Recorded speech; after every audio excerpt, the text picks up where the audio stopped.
안녕하세요. 사연에 빠지다의 DJ 민영입니다. 오늘도 두 가지 사연 준비되어 있으니 끝까지 함께 해주시고요. 구독과 좋아요 버튼도 눌러주세요. 그럼 오늘의 사연 바로 만나볼게요. 안녕하세요. 저는 대기업에서 팀장급으로 근무하고 있는 40대 직장인 여성입니다. 최근에 회사에서 심혈을 기울여 준비하고 있던 프로젝트를 성공적으로 마무리했어요. 그 덕에 회사 내 입지가 더욱 넓어진 탓에 요즘 어깨가 제법 무겁습니다. 주변에서는 입사조차 쉽지 않다는 대기업에서 끝까지 살아남아 여자로서는 드물게 승진까지 해내고 고연봉자로 사는 제 삶을 부러워하시는 분들도 많으십니다. 하지만 큰 대가에는 큰 책임이 따른다는 말이 있듯이 그 면면을 들여다보면 제 삶도 결코 쉽지는 않아요. 그렇다고 남들이 들으면 배부른 소리로 들릴 만한 이런 말을 함부로 하고 다닐 수는 없으니 이것도 참 애매하더라고요. 이런 제 남모를 스트레스를 해소하는 방법으로 최근에 택한 것이 바로 이 채널을 통해 다양하게 살고 계시는 여러분들 이야기를 듣는 거예요. 보내주신 귀중한 사연을 듣고 있자면 사람은 저마다 각자의 무게를 지고 사는구나. 나만 이렇게 아등바등 사는 건 아니구나 싶어 마음의 위로를 받을 때가 많습니다. 아무리 저 잘난 맛에 살아가는 저라고는 하지만 세상에 태어난 이상 저 혼자 살아갈 수는 없으니 부대끼는 많은 인연들이 있죠. 결혼 생활 또한 마찬가지였습니다. 누구나 결혼할 때는 평생 신뢰할 수 있는 상대방과 안온한 집에서 함께 지낼 수 있길 기대하죠. 하지만 제 마음이 그렇다고 해서 상대방 마음도 반드시 그런 것만은 아니더군요. 이 은혜도 모르는 놈아. 네 주제에 감히 내 옆에 안 붙어있으면 이런 호사가 가능하긴 해? 제 분수에 넘치는 호강 시켜줬으면 정신 똑바로 차리고 살아도 모자랄 판에. 왜? 이렇게 사는 거 겪어보니까 이게 꼭 진짜 네 거라도 된 줄 알았어? 내가 참 기가 막혀서. 여보, 내가 정말 잘못했어. 내가 잠깐 미쳤었나 봐. 당신 같은 여자를 놔두고 내가 정말 돌았었어. 제발 한 번만, 딱 한 번만 용서해줘, 어? 용서 같은 소리 하고 있네. 그래, 네가 나 같은 여자 아니면 언감생심 이 호사를 어떻게 부리고 살았겠어. 지금 너 있는 그 자리가 딱 네 수준에 어울리는 자리니까 염치 없이 욕심부리 생각하지 말고 네 분수에 맞게 살아. 저보다 가진 것은 한참 적더라도 사람만 괜찮으면 그런 것쯤은 중요하지 않다고 생각하던 때도 있었습니다. 하지만 10길 물속은 알아도 한 길 사람 속은 알 수 없다는 말을 왜 예로부터 진리로 여겼는지 저는 그걸 결혼 생활을 통해 여실히 느낄 수 있었어요. 사람 참 눈에 보이는 게 다가 아니더라고요. 여기까지만 들어도 제 결혼 생활이 얼마나 파란만장했을지 직감이 가시나요? 오늘 제가 여러분께 들려드릴 이야기는 그런 제 결혼 생활에 대한 이야기예요. 저는 무남 동녀 외동딸입니다. 흔히 외동딸이라고 생각하면 집안에서 하나 있는 딸 자식 고이고이 곱게 기른 귀한 자식을 떠올리기 쉽지만 안타깝게도 제 유난 시절은 그러지 못했어요. 저의 집은 좋게 표현해도 유복하지 못했고 있는 그대로 표현하자면 콩가루 그 자체였습니다. 아비라는 인간은 철마다 바깥에서 여자를 가르치우는 인간 말종이었어요. 저희 집 자식이 저 하나뿐인 것도 하나 있는 자식 귀하게 키우자는 마음가짐과는 거리가 멀었죠. 늘 그렇듯 여자가 많았던 제 부친이란 사람이 자기 보기에 신부감으로 썩 괜찮다고 판단했던 저희 엄마를 꼬여내 속전속결로 결혼한 이후 저 하나 낳고는 내도로 바깥으로만 돌았으니까요. 그래도 여러 여자 거쳐갈 만한 반반한 상판댁이 가지고 있었던 아버지한테 홀랑 넘어간 엄마는 제대로 된 남자라고는 만나본 적이 없었어요. 그나마 아버지와 짧게 연애한 후로 곧장 시집와 저를 낳았으니 남자라고는 아버지밖에 몰랐습니다. 그렇다고 이게 순정적인 사랑이었냐 하면 그런 순애보와는 거리가 멀었죠. 이 정신 나간 놈아, 이 발정난 놈아. 네가 네 마누라랑 네 새끼 놔두고 벌써 이게 몇 번째야. 너 진짜 나 죽는 꼴 보고 싶어? 그래? 어? 이 여자가 진짜 애 다 듣는데 못하는 말이 없어. 그렇게 애 듣는 게 무서우면 네 놈이 행실을 똑바로 했어야지. 이거 놔! 아버지라는 인간은 잠잠해질라 싶으면 또다시 새 여자와 노닥거리고 그렇게 아버지의 여자가 바뀔 때마다 죽는다며 난동을 피우는 어머니였습니다. 사실 제가 생각하기에 진짜 죽을 생각은 없었을 거예요. 항상 아버지가 집에 들어올 때만 시칼을 사납게 휘두르며 자살소동을 피웠지만 슬쩍 실금 그어 피 비치는 정도 외에는 스스로 치명상을 입힌 적이 단 한 번도 없었으니까요. 그저 아버지 잡기 위한 쑤였을 겁니다. 1년에 며칠 집에 들어오지도 않는 아비라는 사람 들어오는 날만 쏙 골라서 그 난장을 피웠으니 말입니다. 어린 제 눈에 그런 부모가 얼마나 지긋지긋했을지는 설명을 하지 않아도 충분히 이해를 하시겠죠. 처자식 내팽개치고 밖에 나가 여자 노름한다고 세월 가는 줄도 모르는 책임감이랑은 코딱지만큼도 없는 아비는 말할 것도 없었지만 어머니라고 더 나을 것도 없었습니다. 하나 있는 자식한테 관심이 없기는 어머니도 매한가지였으니까요. 그나마 저한테 관심을 줄 때는 그런 콩가루 부모 밑에서도 어떻게든 악착같이 제 몫을 해내야겠다고 전교 1등 성적표를 들고 올 때 정도였습니다. 아이고 그래. 서인이가 그래도 나 닮아 제 밥벌이는 제대로 하고 살겠구나. 내가 너 하나 보고 산다. 너 하나 보고 살아. 이렇게 말하면 참으로 돈독한 모녀지간처럼 들릴지 모르겠으나 어머니가 제게 환히 웃으며 자랑스러워할 때는 딱 그 순간뿐이었습니다. 대부분은 이런 식이었죠. 이 나쁜 년, 이 인정머리도 없는 년. 너는 네 애비랑 똑같아. 어미가 이렇게 죽을 똥 말 똥 개고생을 해줘서 키워줬으면 너는 당연히 내 편을 들어줘야지. 어미가 싫은 소리 좀 했다고 불만을 덕지덕지 붙이고 앉아있는 저 꼬라지 좀 봐. 지 애비 똑 닮아가지고. 네, 술만 들어가면 아버지를 비롯한 온 세상 전체를 저주하며 온갖 폭언을 쏟던 어머니였습니다. 그 폭언의 대상에 저라고 빠져있지 않았죠. 지금이야 다 커서 생각하니 남편이라고 결혼한 작자는 집안 살림이라고는 거들떠볼 생각도 없이 여자들이랑 놀아나느라 바쁘고 가정 건사해보겠다고 어떻게든 식당 일이며 온갖 부업의 잡일까지 몸이 부서져라 일해야 했으니 어머니 삶이 참 팍팍했을 거라는 인간적인 이해는 같습니다. 하지만 그렇다고 해서 그게 부모로서 용서받을 수 있는 행동은 결코 아니었어요. 못 살겠으면 차라리 이혼을 해, 이혼. 이놈의 기집애가 못하는 말이 없어? 내가 누구 때문에 이렇게 사는데? 내가 너 아니었으면 이렇게 참고 살지도 않았어. 그러니까 차라리 갈라서라고. 내 핑계 대지 말고. 술만 마셨다 하면 제 친부를 향한 온갖 폭언도 모자라 저한테까지 비난의 화살이 쏟아지고 어쩌다 한 번씩 아버지란 인간이 집에 기어들어올 때마다 자살 난동을 일으키는 어머니였습니다. 고등학교 졸업할 때까지 저 굶어 죽지 않게 만든 것도 어머니고 긴 시간 집안 살림을 책임져 온 것도 어머니였기 때문에 마냥 원망할 수 없다는 것도 어린 제 마음을 더욱 고통스럽게 했습니다. 차라리 이럴 것 같으면 정말이지 아버지랑 갈라서기라도 바라고 또 바랬지만 애초에 그렇게 아버지와 오만 가지 추태를 다 부리면서도 끝내 이혼할 생각은 하지 않는 어머니였어요. 저렇게 끝을 보일 줄 모르는 원망 또한 아직까지 아버지에 대한 애정을 완전히 내려놓지 못했기 때문이라는 걸 어린 마음에도 어렴풋이 알 수 있었습니다. 저런 것도 사랑이라고 생각하면 정말 끔찍했어요. 결혼에 대한 제 생각이 오래전부터 부정적일 수밖에 없었던 것은 필연이나 마찬가지였습니다. 그나마 간간히 들려오던 아버지도 저 중학교 3학년 이후로는 완전히 소식이 끊어지고 어머니도 좀 잠잠해졌습니다. 희한하게도 아버지와 그렇게 죽일 듯 싸우는 게 꼭 어머니 삶의 원동력이라도 되었던 것 같아요. 아버지가 저희 인상에서 완전히 사라지자 저는 술에 취해 제게 폭언을 퍼붓는 일도 일어나지 않았죠. 그나마 딱 고등학교 때에 맞춰서 사라져준 덕분에 대학 입시 공부나마 정신 시끄럽지 않은 상태에서 할 수 있었던 게 다행스럽게 여겨졌습니다. 하지만 그 와중에도 어머니 정신은 날이 갈수록 메말라갔어요.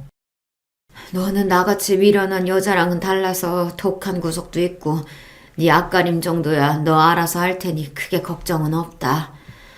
어미가 돼서 제대로 해준 것 하나 없어. 미안하다. 서희야. 제 대학 합격 통지 듣고 얼마 안 되어서 결국 지병으로 몸져 놓으신 어머니께서 제게 남긴 마지막 유언이었습니다. 어머니가 임종하시는 순간까지도 아버지란 인간은 끝내 나타나지 않았어요. 찾아오는 조무객도 별로 없는 초라한 장례식을 치르며 저는 결코 어머니처럼 살지 않으리라 굳게 마음을 먹었습니다. 남자 하나 때문에 인생 다 걸어 자식이고 나 스스로고 갉아먹는 짓은 하지 않겠다며 눈물을 머금고 결심했죠. 인간적으로는 참으로 가여운 어머니의 일생이었으나 그런 안타까운 마음에도 불구하고 부모로서는 형편없는 어머니였으니까요. 그렇게 양친 모두 잃고 세상에 홀로 남겨져서 시작하게 된 대학생활은 의외로 괜찮았어요. 어머니와 둘이 살 때도 살림이 넉넉한 편이 아니었기 때문에 항상 집에서 눈치를 봐야 했고, 참고서 한 권 사는 것도 쉽게 입을 떼기 어려웠습니다. 비록 하나 있는 자식이라도 남겨줄 재산도 없이 떠난 어머니셨기 때문에 모든 생활을 저 스스로 건사해야 한다는 게 쉽지는 않았어요. 하지만 이제 채워야 할 입은 저 하나밖에 없었고, 그 어수선한 환경에서도 이를 악물고 공부한 탓에 들어갈 수 있었던 명문대생이라는 타이틀 덕분에 괜찮은 과외자리도 여러 소개받을 수 있었습니다. 물론 남의 돈 버는 일이 그 무엇 하나 쉬운 일이 없으니 고생스럽기는 했지만, 고액 과외 여러 개 하며 지내다 보니 오히려 엄마와 함께 살 때보다도 금전적인 여유가 있는 편이었어요. 등록금이랑 생활비 충당하는 정도는 저 스스로도 충분히 해낼 수 있었습니다. 그러다 보니 저도 그제야 마음의 여유가 좀 생기더라고요. 저한테 누군가와 함께 사는 게 결코 좋은 기억일 수는 없다 보니 갓 성인이 되자마자 시작한 자취생활이 그렇게 만족스러울 수가 없었어요. 누가 저한테 눈치 주는 사람도 없고 술 먹고 행패 부리는 사람도 없고 혹여나 한참 연락을 끊은 아버지가 갑자기 나타나서 집안을 난장으로 만들지나 않을까 하는 불안감에 시달릴 필요도 없었습니다. 혼자 사는 게 딱 적성에 맞는다고 생각했어요. 그때는 워낙 긴 시간을 시달려온지라 외로움을 느낄 새도 없었습니다. 그야말로 제 세상이라고 생각했죠. 그렇게 과외해가며 학교 다니는 와중에도 공부는 악착같이 했습니다. 이 세상 천지에 믿을 거라고는 저 스스로밖에 없었으니까요. 제 부모가 온몸으로 보여줬던 불행의 전철을 밟지 않기 위해서라도 제 능력으로 올라갈 수 있는 데까지 올라가야 직성이 풀릴 것 같았습니다. 대학생활 내내 성적관리나 대외활동 등을 철저하게 관리한 덕에 대학 졸업반을 끝마치기도 전에 제가 입사를 희망하던 대기업에 우수한 성적으로 합격할 수 있게 되었습니다. 취업 준비하는 동안 의지할 만한 사람이라고는 하나도 없는 저였으니 어떻게든 졸업 전에 좋은 일자리를 잡아야 한다고 피땀 흘려가며 노력한 것이 결실을 맺게 되었다는 생각에 뿌듯했어요. 하나 마음먹으면 온 사활을 걸고 제대로 덤벼드는 제 성격답게 온갖 수재들이 모여있다고 하는 대기업에 입사한 후에도 저는 제 기량을 적극적으로 펼쳐나가기 시작했습니다. 그런 저를 보면서 시기하는 동료들도 많았으나 제 적극성을 높이 평가해주시는 분들 역시 많았어요. 특히나 사수들 중에서 여성인 선배들 같은 경우에는 그런 저를 기특하게 봐주시고 예뻐해주시는 분들이 많았어요. 요새 아무리 판도가 바뀌고 있다곤 하지만 여전히 여성에 대한 유리천장이 존재하고 있고 대기업도 그 면면을 들여다보면 상당히 보수적인 집단이기 때문에 여성이 끝까지 살아남기에 결코 녹록한 환경은 아니었습니다. 그 속에서 악착같이 살아남아 그 자리까지 올라간 여자 선배들 눈에는 아등바등 어떻게든 위로 올라가려고 길을 쓰는 신입인 제 모습이 마치 과거의 자신을 보는 것 같았겠죠. 그런 선배들 도움으로 저 역시 험난한 사회생활을 나름대로 잘 헤쳐나갈 수 있었습니다. 그렇게 잘난 선배들도 예외 없이 무너지는 순간이 있었는데요. 바로 결혼과 출산이었습니다. 업무할 때 그렇게 똑부러지고 당찰 수 없었던 선배들이 결혼 후 아이를 낳기 시작하면서 그 되찾던 기세가 꺾이고 결국은 하나 둘씩 회사를 떠나는 모습을 볼 때마다 정말이지 이해할 수가 없었어요. 저렇게 잘난 여자들도 결혼과 출산에서는 자유로울 수가 없는 건지 지금껏 그리 고생해서 쌓아올린 탑을 어째서 저리 한순간에 무너뜨릴 수밖에 없는 건지 안타깝다 못해 원망스러울 지경이었습니다. 서희야, 너는 절대 결혼하지 마라. 결혼하지 말고 네 능력 끝까지 펼쳐서 올라갈 수 있는 끝까지 한번 올라가 봐. 끝까지 회사에서 살아남을 수 있으리라 의심치 않았던 선배가 떠나면서 씁쓸한 표정으로 제게 남긴 말이었습니다. 이런 일을 몇 번 겪다 보니 저 나름대로 패턴이 눈에 보이기 시작하더라고요. 좋은 대학 나와 좋은 직장 다니며 훌륭한 스펙 갖춘 선배들이었으니 결혼 선배들 역시 다들 조건이 출중했어요. 그럼에도 불구하고 항상 결국 져주는 쪽은 여자 쪽이 되더라고요. 출산 문제에 있어서도 그렇고 아이 양육에 있어서도 그랬습니다. 다들 남편 못지않은 높은 스펙의 고연봉자였음에도 결국 희생은 아내와 엄마의 몫이 되었다는 거죠. 그러다 보니 그런 생각이 들더라고요. 내가 아무리 잘난 사람이라고 해도 나랑 비슷한 잘난 사람 만나면 결국 굽히는 쪽은 내 쪽이 될 수밖에 없겠구나. 선배들이라고 처음부터 결혼해서 자기 꿈 버리고 살 생각이라고는 추호도 없었을 테니 상황이 그런 식으로 몰아갔겠죠. 잘난 아들 둔 시댁에서 아들이 며느리한테 기죽어 사는 꼴 보고만 있을 리도 없었을 겁니다. 결혼에 대한 제 생각이 더더욱 부정적으로 바뀔 수밖에 없었어요. 결혼이 제 커리어에 결코 득이 되지 않으리라는 생각은 물론이었습니다. 만약 결혼이라는 걸 하게 된다 할지라도 저 잘난 줄 알고 아내 이상을 당연하게 생각하는 남자보다는 차라리 저보다 조건이 좀 떨어져도 제가 계속해서 성공 가도를 달리는 게 오히려 이득이라는 걸 판단할 수 있는 최소한의 계산은 할 줄 아는 남자가 차라리 나을지도 모르겠다는 생각을 하게 된 거죠.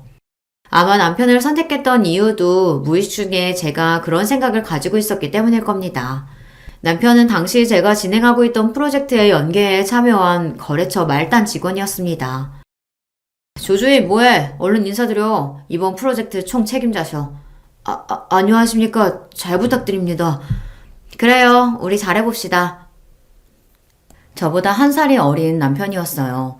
사실 사회에서 나이 차이 한 살 나는 거야 나이 차이가 난다고 말하기도 민망한 수준입니다만 저 나이를 먹고도 함께 온 자기 상사 눈치를 봐가며 어리바리 사회 초년생 티를 미처 벗지 못한 모습이 꼭 한참 동생같이 느껴졌습니다. 나중에 알고 보니 대학 졸업하고 나서도 취업한다고 꽤 고생한 탓에 취준생 시절을 제법 길게 보냈다고 하더라고요. 3년 넘게 취업에 매달린 끝에 간신히 들어가게 되었다는 회사가 바로 그 프로젝트에 참여했던 저희 하청업체였던 거죠. 한마디로 스펙이나 조건이나 저한테는 될 것도 아니었습니다. 그래서 처음에는 이성이고 뭐고 고려할 생각조차 해본 적이 없었습니다. 언감생심 저한테 마음을 품을 거라고는 상상조차 못했고요. 프로젝트 준비하면서 그쪽 업체에서 저희 쪽으로 외근을 나올 일이 잦아졌어요. 저 마실 음료나 간식거리 준비하면서도 유독 제 취향에 맞춰 정성껏 준비를 해도 그저 제가 이 프로젝트 총 책임자이니 아무래도 제 눈치를 가장 많이 보겠지 하고 대수롭지 않게 생각했죠. 그랬기에 프로젝트 끝날 무렵 얼굴이 시뻘개져서는 버벅거리며 제게 마음을 고백하는 남편한테 놀라다 못해 조금 어이가 없을 지경이었어요. 그전까지는 그런 쪽으로는 전혀 생각을 해보지 못했으니까요.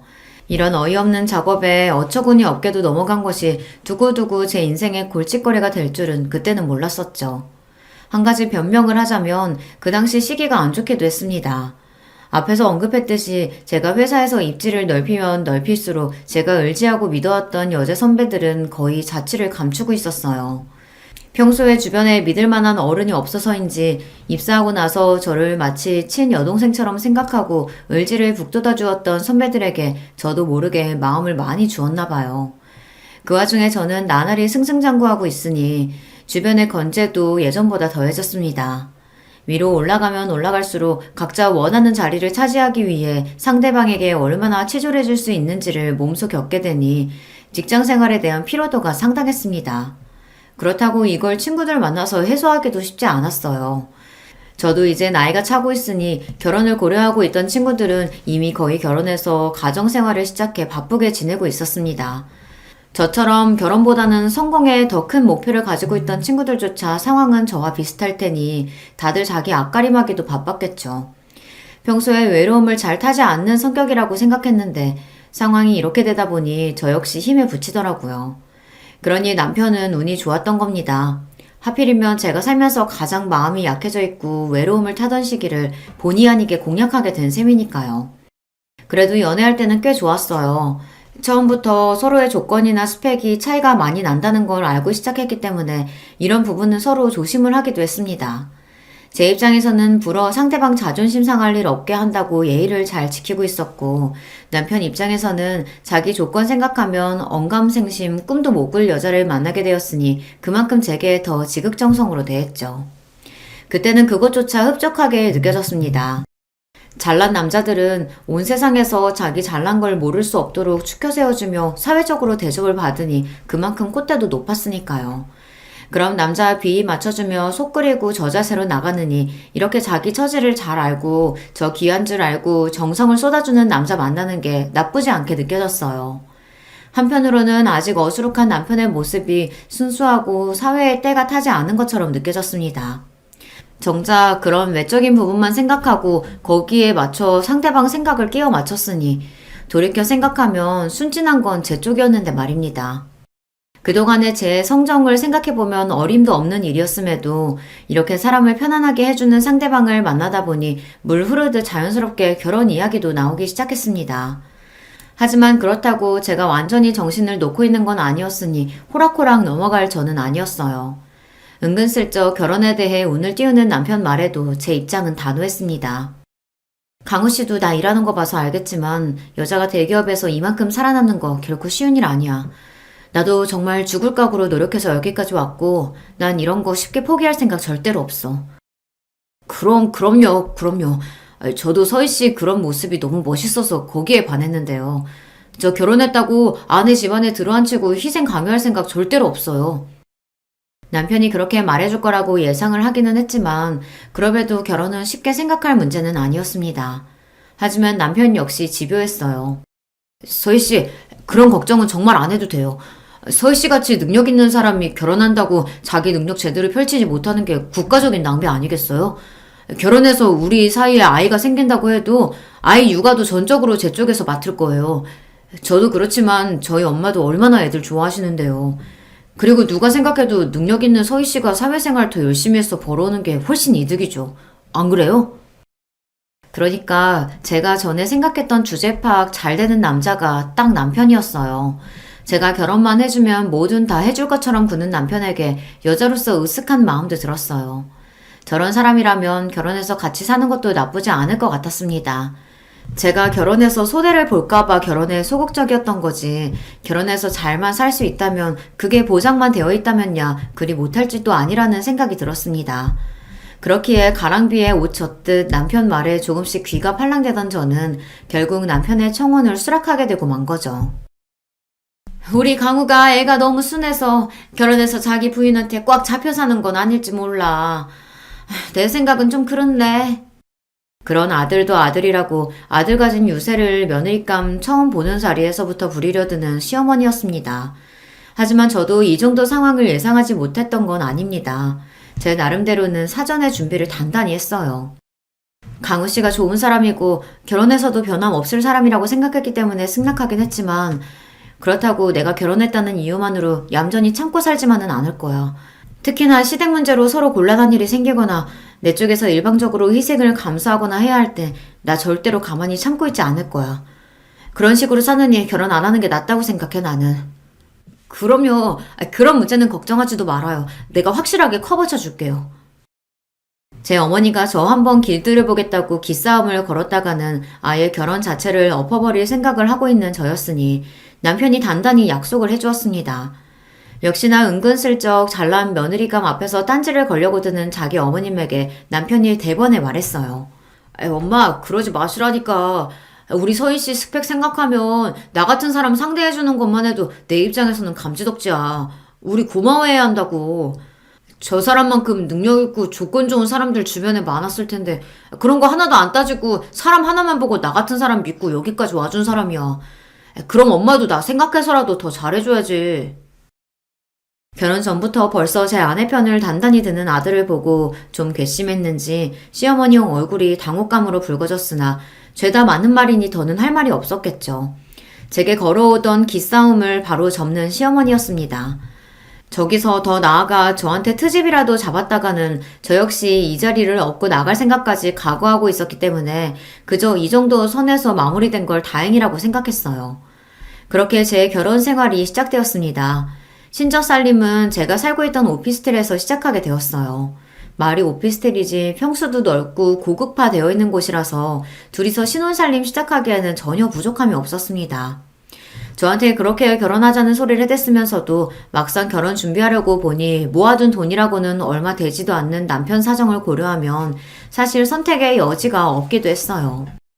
하지만 좋은 게 좋은 거라고 저 사람 조건이 저에 비해 딸린다는 거 모르고 시작한 것도 아니잖아요.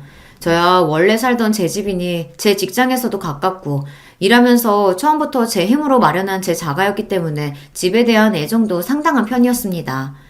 거기에 남편만 들어오면 그만이라고 생각하니 차라리 복잡한 일 없게 되어 다행이라고 생각하기로 했어요. 그도 그럴 것이 결혼 준비하게 되면 가장 골치 아픈 문제가 집 아닙니까? 요즘 집값이 어디 한두 푼도 아니고 가지고 있는 예산 내에서 두 사람 직장이나 모든 상황을 고려해서 최적의 장소를 찾아낸다는 것 또한 쉬운 일이 아니잖아요. 그런 복잡한 단계들 다 건너뛸 수 있다고 생각하니 그때는 그것도 그렇게 나쁘게만 느껴지지 않았습니다. 그래도 결혼하는 건데 남편이 몸만 딸랑 들어올 수는 없으니 혼수 명목으로 필요한 가구나 가전들을 해가지고 들어오긴 했어요. 물론 이미 제가 사용하고 있던 고급 가전들이 상당수 준비되어 있었기 때문에 남편 쪽 부담이 그리 크지는 않았을 겁니다. 보통 결혼하는 부부들 의뢰하는 남녀 역할이 바뀐 거나 마찬가지였죠.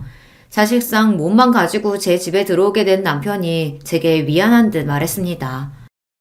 결혼하는데 소희 씨가 부담한 게 너무 많아서 미안해요.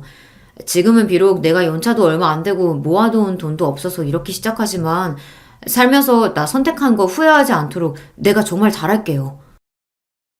별소리를 다 해. 괜찮아요. 나도 크게 부담한 거 없어. 살던 대로 하던 거에 강우 씨 하나 더 맞이하는 것 뿐인걸. 너무 그렇게 생각하지 말아요. 형편대로 하는 거지. 남편에게 한 말은 진심이었어요. 더 좋은 조건의 남자를 만나 결혼을 했더라면 훨씬 호화스럽게 신혼생활을 시작할 수도 있었겠죠. 하지만 저 어릴 때 살던 걸 생각하면 저 지금 이렇게 갖추고 사는 것도 제 나름대로는 호사였어요. 한마디로 결혼 통해서 한몫 잡아볼 생각은 애초에 해본 적도 없다는 거죠. 무엇보다 결혼은 생활인데 그런 것보다는 함께 살면서 제 마음 편안하게 해줄 사람 만나는 게 더 중요하다고 생각했습니다. 결혼하면서 복잡한 일 겪을 생각은 없었기에 결혼식도 최대한 간소하게 하기로 했어요. 아시다시피 제가 친정이랄 게 없지 않습니까? 그러다 보니 자리 채워주실 만한 일가 친척분들 제대로 연락되는 분들도 없었고요. 저희 쪽 하객이라고 하면 제 가까운 친구나 지인들 제외하곤 일하면서 만난 회사 인맥들이 전부였죠. 물론 제 직급이다 보니 거래처 쪽이나 하청업체 쪽에서 제게 눈도장이라도 찍으려고 은근히 결혼식 초대를 바라기도 했습니다. 하지만 저는 굳이 그런 사람들로 북적거리며 시끄러운 결혼식을 치르고 싶지는 않았습니다. 제 말이라면 무조건 옳다는 소리부터 하는 남편이다 보니 저희 둘끼리는 의견 일치가 잘 되었어요. 문제는 시어머니였습니다. 그래도 내가 하나 있는 아들 장가 보내는데 이렇게 결혼식이 조촐해서 쓰겠어? 엄마는 이미 다 끝난 이야기를 왜 또 꺼내고 그래요. 저희가 하객수도 최소한으로 받고 결혼식에 큰돈 쓰지 않고 살림에 보태겠다는 뜻을 밝히자 대본에 싫은 티를 내는 시어머니였습니다. 하지만 애초에 결혼식 자체가 저나 남편 주머니에서 나오는 건데 시어머니가 그렇게 싫은 티 내봤자 별 도리 없었을 거예요. 그게 정 마음에 안 들고 당신 아드님 휘황찬란한 결혼식 시키고 싶으시다면 본인이 결혼식 자금이라도 대주셨으면 또 몰라요. 아들 거의 공짜로 보내는 판에 결혼식은 신부 쪽에서 주로 준비하는 거라며 은근히 슬쩍 입을 씻으려는 시어머니였습니다.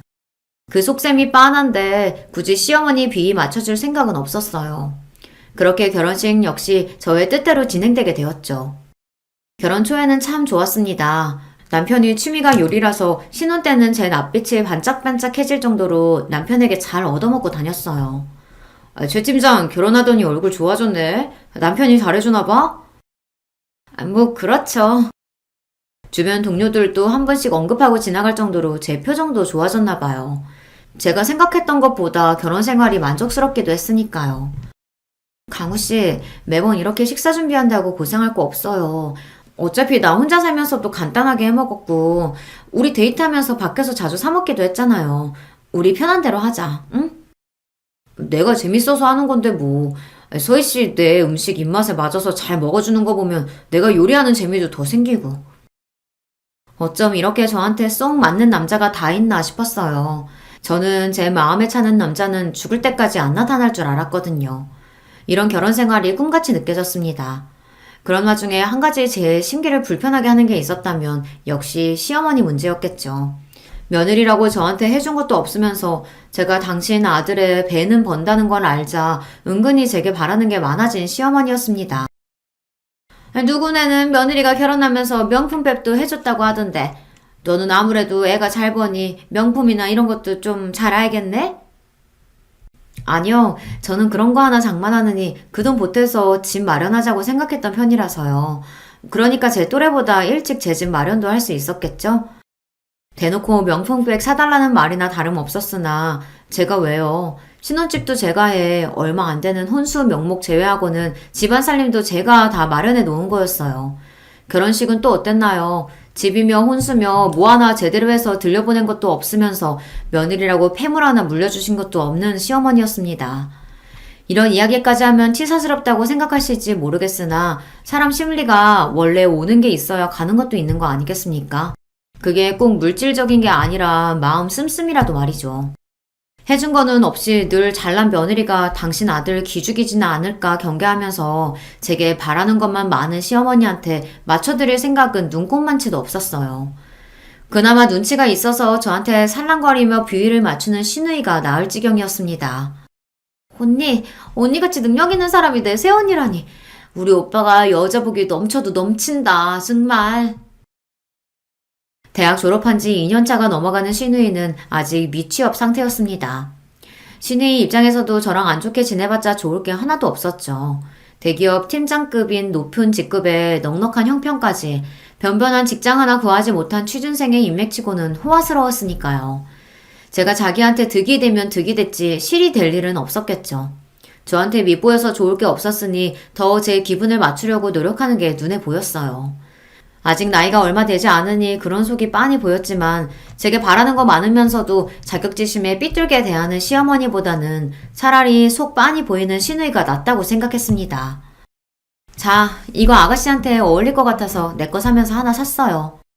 어머, 세상에, 너무 예쁘다. 나 이런 선물 처음 받아봐요. 언니, 진짜 고마워요. 제가 선물한 명품 실반지를 끼며 좋아서 입이 귀에 걸리는 시누이였습니다.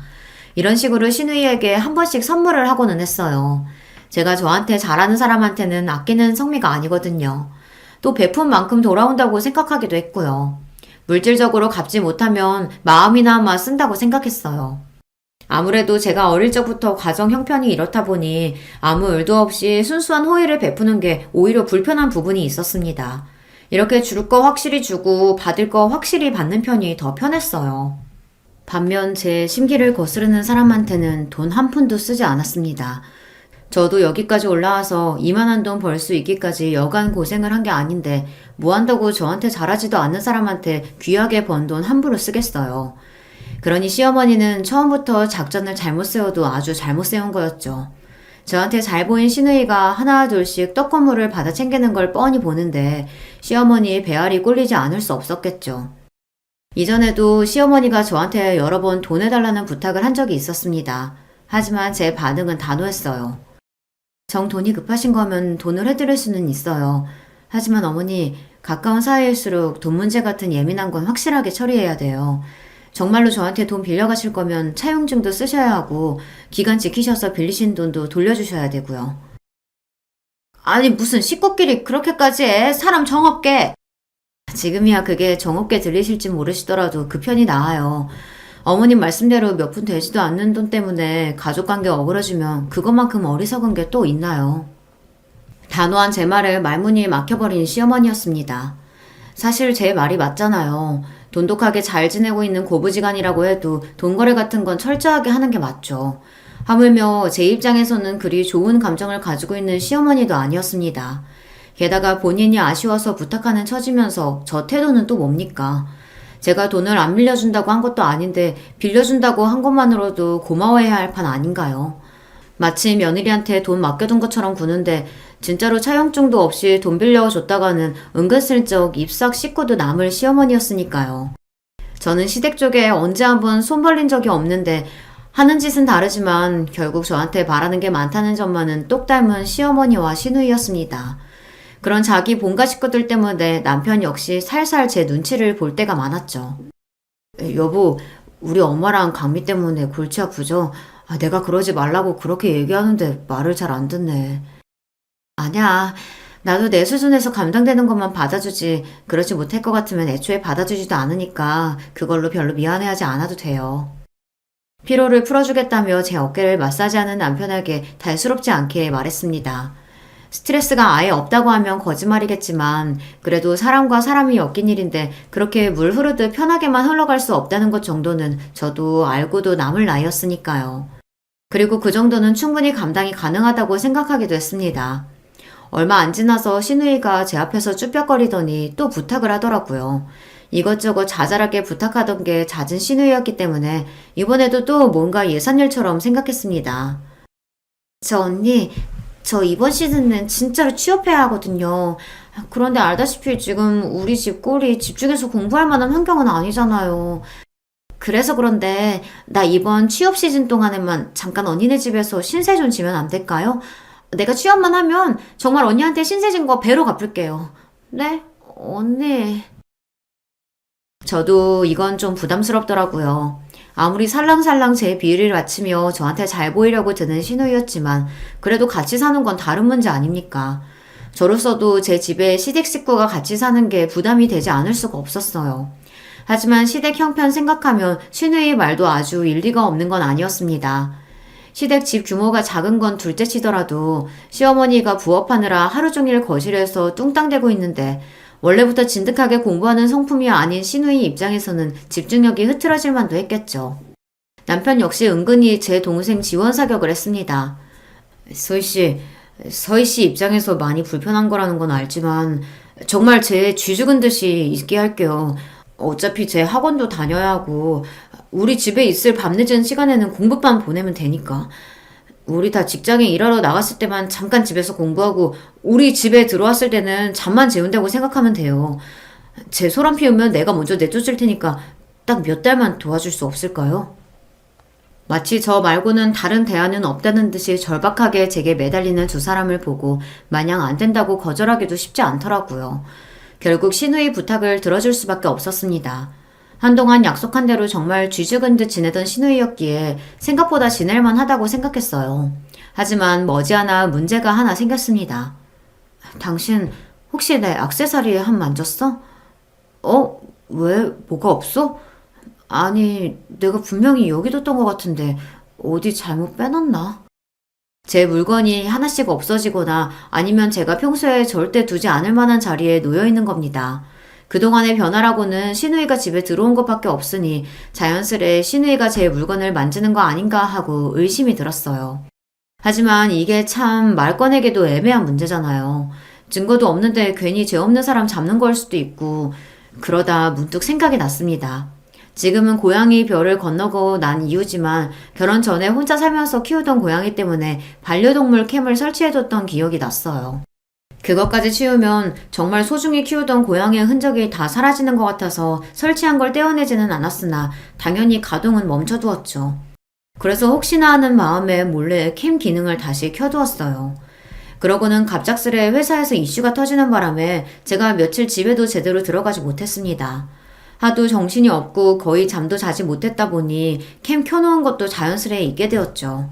터진 일 해결한다고 피가 마르는 며칠간의 시간을 보낸 후 간신히 사건을 수습할 수 있었습니다.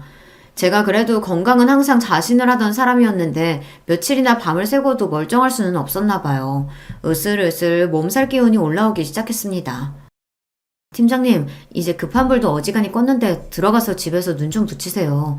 지금 팀장님 안색이 너무 안 좋아요. 아, 그래, 그럴까? 자기들도 오늘 일찍 퇴근해, 그럼. 회사 입사하고 나서 제가 근무 시간도 채 마치지 못하고 조퇴하는 건 처음이었습니다. 그 정도로 잠이 쏟아지더라고요. 얼른 집에 가서 뜨끈한 물로 샤워하고 제 포근한 침대에 몸을 묻고 싶다는 생각밖에 없었어요.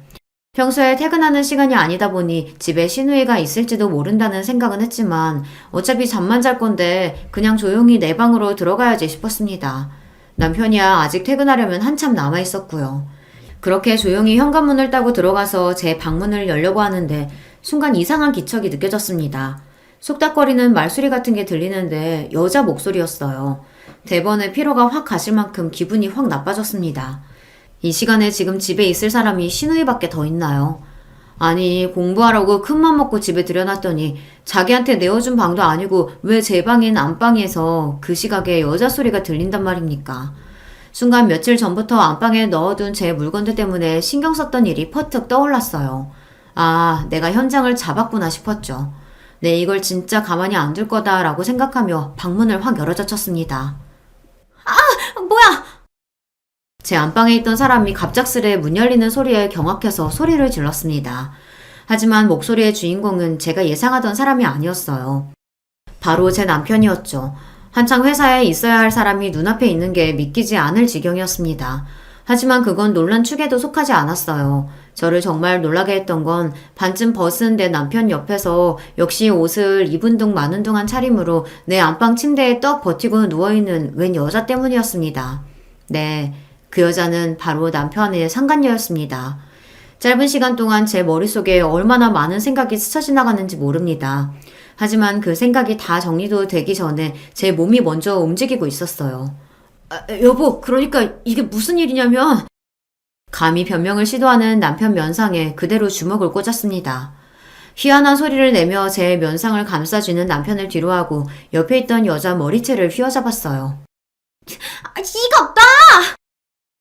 머리채를 붙들린 여자가 소리를 지르든 말든 무서운 기세로 그 여자를 질질 끌고 현관문 밖으로 나갔습니다. 제 몸에서 어떻게 그런 힘이 솟아났는지 모르겠어요. 며칠 밤을 새고 다 죽어가는 저조차도 극도의 흥분 상태로 만든 충격적인 광경 때문이었겠죠. 감히 내 안방을 차지하고 있던 그 더러운 여자를 문 밖으로 패대기 친 후 저는 고래고래 소리를 질렀습니다. 도둑이야! 도둑이야! 그 소란에 이웃 주민들이 하나둘 문을 열고 빼꼼 내다보기 시작했어요. 거의 벗은 거나 다름없는 여자는 그런 민망한 제 꼴을 남들에게 들키자 얼굴이 붉어지다 못해 거의 터질 지경이 되었습니다. 그 난리를 치는 동안에도 남편놈은 나타나지 않더라고요. 거기 경찰에 신고 좀 해주세요. 제 집에 모르는 여자가 들어와 있어요. 어머 세상에 웬일이야. 평소에 오지랖 넓으시던 이웃 주민 한 분이 흥미진진한 눈으로 그 꼴을 바라보다 들고 있던 휴대전화로 경찰에 전화를 걸었습니다. 남편이란 놈이 문 밖으로 튀어나온 것도 딱 그 시점이었어요. 저 비겁한 놈이 방금까지 저랑 붙어먹던 여자는 옷도 제대로 못 걸치고 문 밖에 쫓겨나 저 수모를 당하고 있는데도 그 와중에도 제 체면은 챙기고 싶었는지 위아래 옷을 다 갖춰 입고 나왔더라고요. 하긴 마누라 속이고 감히 내 집에서 더럽게 뒹군 연놈들 을이라고는 고작 그런 거겠죠. 여보 내가 다 설명할게. 제발 내 얘기 좀 들어줘. 대번에 바닥에 무릎을 꿇고 파리처럼 두 손을 싹싹 비벼가며 제게 비는 남편이었습니다. 하지만 제가 어디 그런 꼴 두고 보고 있을 사람인가요? 제 불우한 어린 시절 이야기는 여전히 기억하고 계실 거예요. 저한테 외도는 애초에 타협의 대상이 아니었습니다. 처자식 내팽개치고 외도를 일삼던 아비와 그런 아비를 끝끝내 포기하지 못해 하나뿐인 자식에게 생채계를 남긴 어미를 떠올리면 그러려고 해도 그럴 수가 없었어요. 마침 제 발로 제 집 밖으로 걸어 나온 김에 그대로 그 둔 연놈들을 제 집에서 쫓아내 버렸습니다. 더러워서 놈과 한마디 말도 섞고 싶지 않았어요.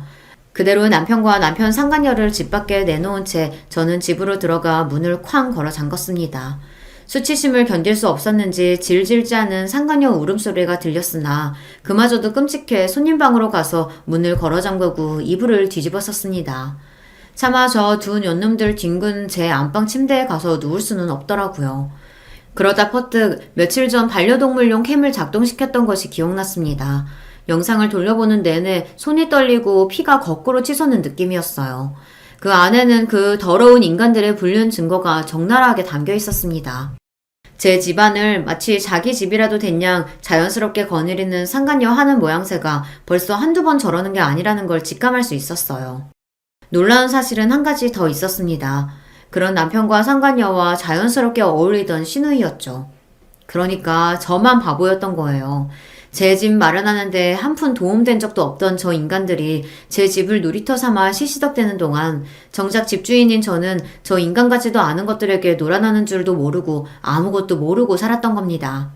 걷잡을 수 없는 분노에 휩싸여 저는 그 길로 곧장 대형 로펌에 제 이혼 소송권을 맡겼습니다.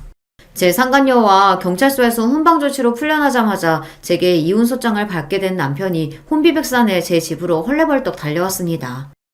여보 내가 무조건 잘못했어. 다 내가 못난 탓이야. 그 여자 죽을 때까지 다시는 안 볼 테니까 제발 이혼하자는 말만 하지 말아줘. 내가 뭐든 다 할게. 제발 여보. 그 더러우니 못 닥쳐? 감히 네 내 집에 여자를 끌고 들어와? 여기가 네 집이니? 쥐뿔 가진 것도 없는 거지 새끼 사람 하나 믿고 걷어줬더니 감히 이따위로 뒤통수를 쳐. 네 놈이 네 상간녀 앞에서 능력 있는 와이프 그리 까내리며 놀아난 꼴 뻔히 아는데 내 집에서 여자랑 뒹굴다 걸린 현행범이 무슨 변명을 하려고 들어. 아니야. 나한테 여자라고는 당신밖에 없어. 정말이야. 그 여자는 그냥 잠깐 논 게 전부야. 잠깐 노는 년을 자기 아내 보성감까지 뒤져서 치장시켜가면서 노니? 이 자존심도 없는 놈아? 아니, 당신이 그걸 어떻게... 제게 전원 불륜 증거 영상이 사흘 밤낮을 돌려도 모자라게 차고 넘친다는 건 몰랐겠으나 자기가 한 것을 이미 본 듯이 확신하고 말하는 저를 보고 차마 말을 잇지 못하는 남편 놈이었어요. 원래도 사람 하나 빼면 볼 거 하나도 없는 놈이라고 생각했는데 애초에 그것조차 내 앞에서 꾸며낸 허상이라는 걸 알았으니 너 같은 놈 뭘 보고 내가 같이 살겠니? 가서 네 분수에 맞게 구질구질하게 살아. 이참에 그 여자랑 살림이라도 차리면 되겠네. 내가 미쳤다고 너 같은 모자란 놈을 잡아? 어디 가서 잘 살아봐. 여보, 제발 나 버리지 마. 그 뒤로 무슨 개소리를 짓거리든 말든 놈과 더 이상의 대화는 없었습니다. 그만큼 이혼에 대한 제 뜻이 확고했으니까요. 그나마 저런 놈하고 애라도 낳지 않은 걸 천운이라고 생각했어요. 내가 할 수 있는 모든 것을 다해서 저놈 인생을 망가뜨리겠다고 이를 부득부득 갈았습니다. 없는 살림에 뜯어낼 수 있는 최대한의 위자료를 뜯어낸 것도 모자라 당장에 시어머니께 빌려줬던 돈도 소송을 걸었죠. 역시 차용증 쓰기를 잘했다고 생각하며 말이에요. 잘난 아내 만나 다니던 회사에서 어깨 좀 펴고 다녔던 놈이 쫓기듯 지방 발령을 받은 것도 제게 이혼 당한 후 얼마 되지 않은 시점에서였어요. 제가 특별히 편의를 봐준 적은 없으나 그래도 비슷한 조건이면 남편 회사를 선택했던 것이 모조리 철회되었으니까요. 같은 회사 말단 사원이었던 상간녀 역시 일자리를 잃었습니다. 잘난 마누라 덕 보며 주제에 넘치던 호사를 부리던 놈이 제 알량한 남자로서의 자존심은 조건이라고는 볼 거 하나도 없는 여자에게서 채우고 있었던 겁니다. 폭풍 같은 기세로 이혼을 마무리하고 놈을 나락으로 떨어뜨리고 나니 그제야 허무감이 밀려왔습니다. 남편뿐만 아니라 저를 기만한 시댁까지 풍비박산을 내었으니 이제 이 더러운 인연은 이갈로 떠나보내자 마음을 다잡았어요. 제게 결혼은 실수로 남았으나 저를 지금 이 자리에 이르게 한 것은 바로 이러한 실수를 최대한 빨리 털고 다시 일어났다는 점입니다. 이번에도 예외는 아니었어요. 사실 일하느라 바빠서 생각보다 이혼의 아픔이 길게 가지도 않았습니다. 제 파란만장한 결혼 이야기는 여기까지입니다. 제 이야기 들어주신 여러분 모두 감사드려요. 안녕하세요. 저는 경기도에 살고 있는 30대 후반 여성입니다. 원래는 비혼주의자였어요. 그래서 결혼할 생각이 전혀 없었는데 남편을 만나고 생각이 바뀌어 5년 전에 결혼을 했어요. 남편이 저를 너무 좋아했고 그때 저도 심적으로 힘든 일이 많았어서 남편에게 의지를 많이 했거든요. 사실 그때 저희 부모님이 돌아가셨었거든요. 사고로 돌아가시고 외동딸이었던 저는 정말 힘든 시기를 보내고 있었어요. 그때 남편이 옆에서 많이 위로해줬습니다. 이 사람이 정말 좋은 사람인지, 이 사람을 내가 정말 많이 사랑하는지 그런 걸 고민하고 깊게 생각해 볼 사이도 없이 그냥 이 남자와 결혼을 해야겠다 생각했어요. 그렇게 하지 않으면 제 스스로가 잘못된 선택을 할 것 같았거든요. 그만큼 힘들었어요. 하루아침에 가족을 잃은 거니까 당연한 거였겠죠. 처음 인사관 자리에서 시어머니는 노골적으로 저를 마음에 들어하지 않는 티를 많이 내셨어요.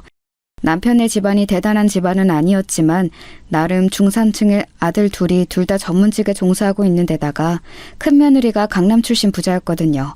그래서 둘째 며느리 자리에 대한 기대도 아주 크셨나 보더라고요. 자식이기는 부모 없다고 애가 하도 좋다고 하니 허락은 해준다만 넌 언제나 우리 집에 시집 온 걸 복으로 여기렴. 그 전에 저 같았으면 그런 이야기를 듣고 이런 결혼을 절대 하지 않았겠지만 그때 저는 그런 걸 생각할 마음의 여유가 없었어요. 살기 위해서 옆에 누군가가 있어야 했습니다. 그게 그 순간에는 저희 남편이었고 말이죠. 그렇게 부모님이 없는 결혼식을 했어요. 식을 마치고 얼마나 울었는지 모릅니다. 비어있는 혼주석을 보고 말이죠. 창피하게 사람이 그렇게 많은데 그렇게 많이 울면 어떡하니? 안 그래도 비어있는 혼주석 때문에 다들 수군거리는데 더 티나게. 하여간 마음에 안 들어.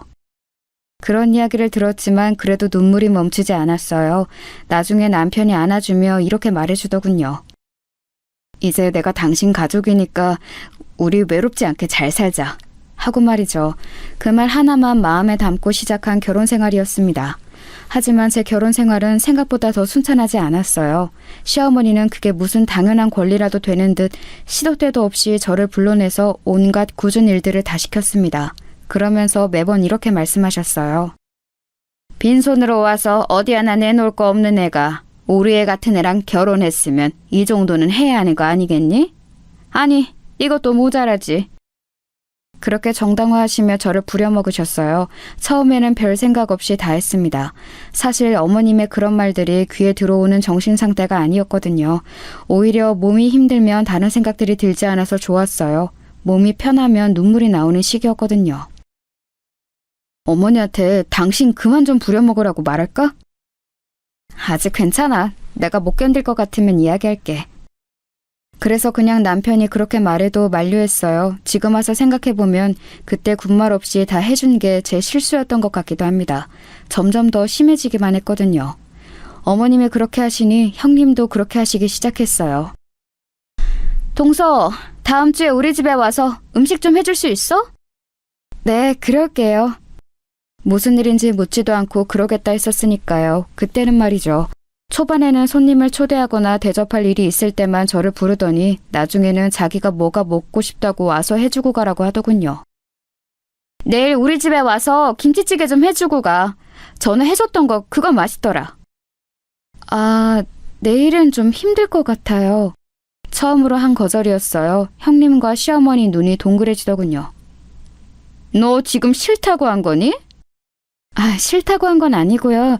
힘들 것 같아요. 제가 내일 일정이 좀 있어서. 그게 그 말 아니니? 어디서 어른 말에 말대답이야? 너같이 집에서 놀고 먹는 애가 일정이 있을 게 뭐가 있어? 나가서 남편이 벌어다 준 돈이나 쓰면서 돌아다니려고? 어? 나는 그 꼴 못 본다. 일정이 있다는 말 하나를 저렇게까지 해석하시는 분이셨어요. 대단하시죠? 어디 놀러 가는 거 아니고 내일이 저희 엄마 생신이시라 계신곳 가보려고요. 덤덤한 얼굴로 그렇게 말했습니다. 그랬더니 시어머니 얼굴이 붉어지더군요. 본인도 부끄러웠겠죠. 아, 그런 거면 진작 말을 하지. 당연히 가봐야지. 형님의 그 말에 시어머니의 얼굴이 더 새빨갛게 달아올랐습니다. 그리고는 입을 앙 다물고는 저를 바라보더니 애써 입을 열더군요. 그 이야기를 먼저 하지 그랬니? 그런 일이 있으면 어련히 가보라고 할 거 아니냐. 사람 무안하게. 끝까지 미안하다는 말 한마디를 안 하시는 분이셨어요. 저한테 미안하다는 말을 하면 마치 엄청나게 자존심이 상하는 사람처럼 굴었습니다. 그런 생활을 5년 정도 했어요. 지금 이 사연을 듣고 계시는 분들은 정말 뭐 저런 답답한 애가 있나 싶으시죠? 하지만 저는 정말 다른 생각을 할 겨를이 없는 이 생활이 오히려 편했어요. 시어머니나 형님에게 듣는 말들이 크게 상처가 되지도 않았고 말이죠. 가끔 부모님이 안 계신 이야기가 나오면 슬펐지만 말입니다. 제가 그런 것들에 기분이 나빠하지 않을 수 있었던 이유는 확실히 있긴 했어요. 사실 저에겐 남편도 모르는 비밀이 하나 있거든요. 바로 저희 집이 엄청나게 부자였다는 사실이었습니다. 저희 아버지는 부동산을 크게 하셨어요. 가지고 계신 땅이나 건물도 많았습니다. 아버지가 살아계실 때는 제 인생을 마음대로 하시려는 것 때문에 독립을 해 나와 살고 있었어요. 부모님의 도움은 하나도 받지 않겠다고 선언하고 말이죠. 그리고 독립해서 그림을 그렸어요. 제가 원래 그림 그리는 일을 하는 게 꿈이었거든요. 아버지는 늘 공부해서 좋은 대학을 나와 판검사가 되는 딸을 가지는 게 꿈이셨고 말이죠. 그 문제로 많이 싸워서 아버지와는 사이가 좋지 않았어요. 가끔 엄마가 용돈을 주러 아버지 몰래 오신 날이면 아빠 돈은 한 푼도 안 쓸 거야 하고 화를 내며 엄마를 돌려보내곤 했어요. 지금 생각하니 모든 게 다 후회가 되네요. 좋은 방법으로 부모님을 설득할 수도 있었고 그리고 찾아온 엄마에게 그렇게 화를 내지 않아도 됐었는데 말이죠. 다시 생각하니 또 눈물이 납니다. 그때 만난 게 남편이었습니다. 그래서 남편은 제가 평범한 집안에서 자란 그냥 프리랜서 그림 작가인 줄만 알아요. 한 번도 이야기하지 않았으니까 말입니다. 일부러 이야기를 하지 않았다기보다는 그렇게 싫어라 했던 부모님의 재산을 자랑하듯 여기저기 떠벌리고 다니는 걸 할 수 없었어요. 그 재산이 마치 제 것이 아닌 것 같기도 했고 말입니다. 아주버님의 의사시거든요. 개인 병원을 차릴 때 형님 집안에서 많이 보태줬다고 들었습니다. 그 덕에 강남 한복판에서 피부과를 하고 계시고요. 근데 그 건물이 저희 아버지 건물이었거든요. 지금은 제 앞으로 상속이 되었고 말이죠. 사실 저는 몰랐어요. 제 이름으로 되어 있는 건물에 아주버님 병원이 있다는 사실을 말입니다. 건물을 관리해 주시는 분들이 따로 계시고 제 통장으로 임대료만 들어오니까 전혀 신경 쓰고 있지 않는 부분이었거든요. 그런데 주기적으로 제 재산을 관리해 주시는 분이 보고를 해주시는 과정에서 알게 되었습니다.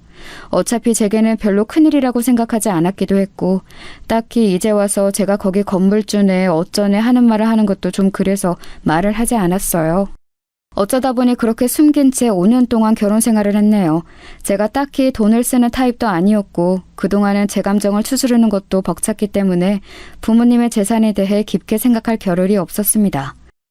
강남이 피부과들이 많아지면서 경쟁이 엄청난가 보더군요. 물론 잘 되는 병원들은 너무 잘 되지만 그렇지 않은 병원들은 월세 내기도 벅찰 만큼 간극이 심하다 그러더라고요. 강남이 월세가 좀 비싼 게 아니잖아요. 불행하게도 아주버님의 피부과는 잘 되는 병원은 아니었습니다.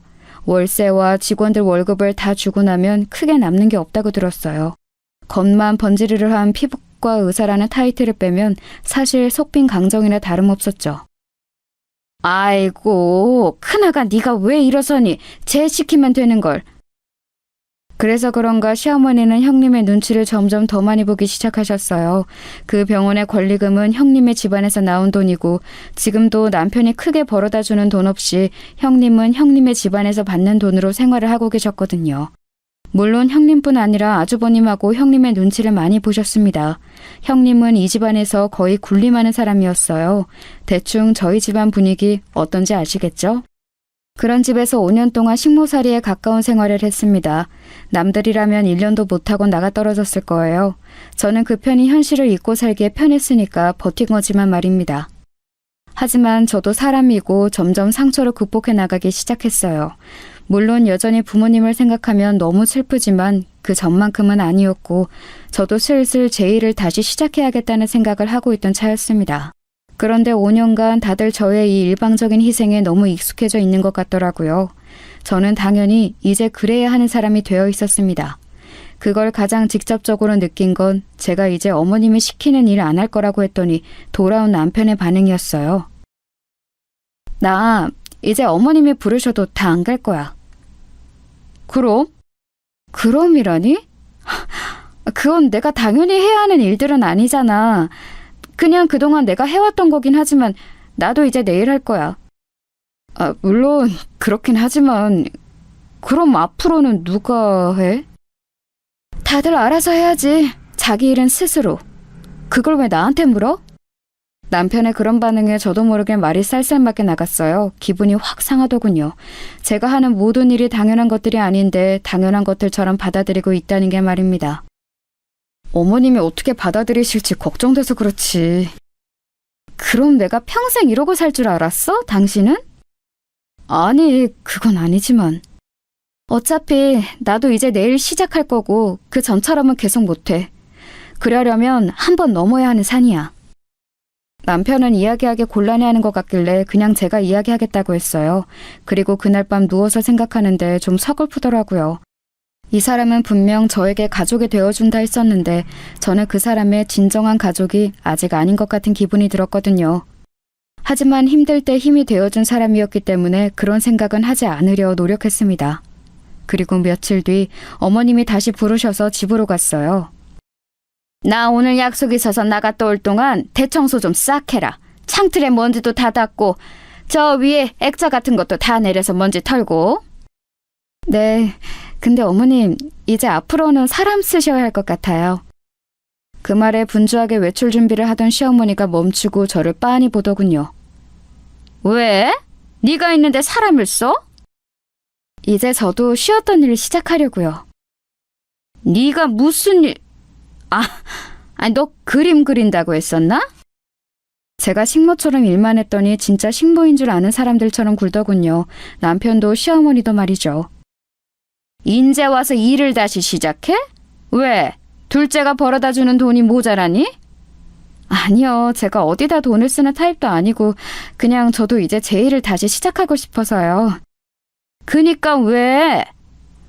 하고 싶어서 했던 일이니까요. 다시 하고 싶어서요. 하고 싶은 거 다 하면서 사는 인생이 어딨어? 그럼 집안일은? 각자 일은 이제 각자 하셔야죠. 뭐? 시어머니가 기가 찬데 저를 바라봤지만 사실 정말 기가 차는 건 저였어요. 일단 나중에 다시 이야기하자. 나 지금 늦었으니까. 네. 뭘 다시 이야기해야 할지 몰랐지만 말입니다. 그냥 제가 원래 대신해주던 자기 일을 스스로 하라는 건데 어머님이 외출하시고 마지막이라고 생각하면서 집 청소를 했어요.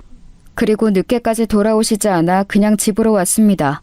저는 남편에게도 시어머니에게도 이야기를 다 했으니까 이제 끝났다고 생각하고 예전에 함께 일을 했던 분들께 연락을 해 제가 다시 일을 시작하고 싶다고 말했어요. 그리고 너무 운이 좋게도 다시 일을 시작할 수 있게 되었습니다. 그래서 그 다음에 어머님이 또 불렀을 때 당황할 수밖에 없었어요.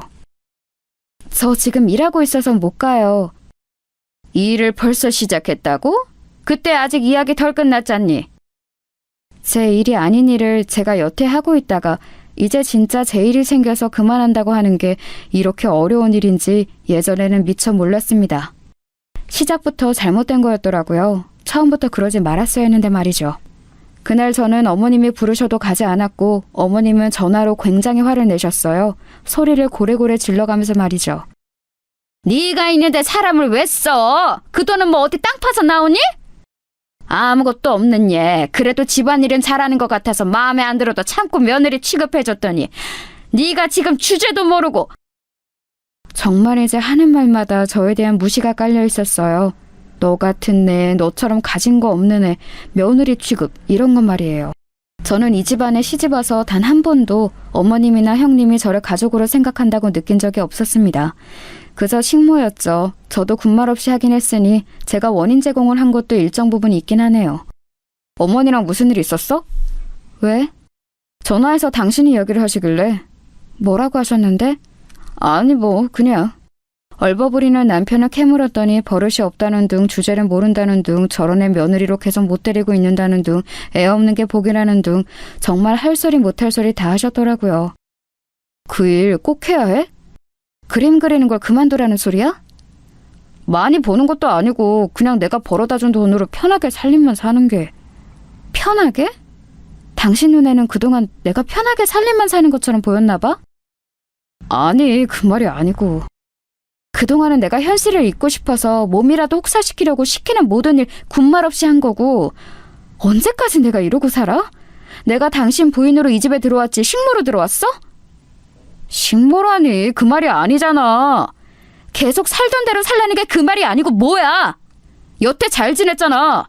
당신만 참으면 다 평화로운데. 그렇게 말하고는 앗하는 표정을 짓더군요.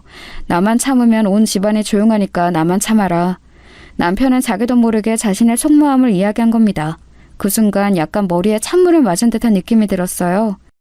아, 이제 저 사람에게도 나는 가족이 아니구나 하는 생각이 동시에 들었습니다. 그날 남편에게 더 이상 그 어떤 말도 하지 않았어요. 저를 그렇게 생각한다는데 제가 거기서 무슨 말을 더 할 수 있었겠습니까? 서러웠지만 눈물도 나오지 않았습니다. 부모님이 없으면 가진 게 많지 않다고 생각되면 이렇게 무시를 받아도 되는 건지 정말 한스럽더라고요. 아버지가 사람은 가진 게 많고 많이 배워야 한다고 매번 말씀하시던 게 생각났습니다. 그리고 시간이 이만큼 지나서야 아버지의 말을 이해할 수 있게 되었어요. 이런 무시를 받을까봐 자신의 방식으로 저에게 그렇게 하셨다는 생각이 들더라고요. 그날 이후로 남편과 제 사이에는 냉랭한 기운이 돌았어요. 꼭 필요한 말만 하고 꼭 해야 할 것들만 하면서 말이죠. 남편도 제 눈치를 보느라 제가 쌀쌀맞게 굴어도 조용히 상황만 살피는 듯 했고요. 그러던 와중에 집안 행사가 다가왔습니다.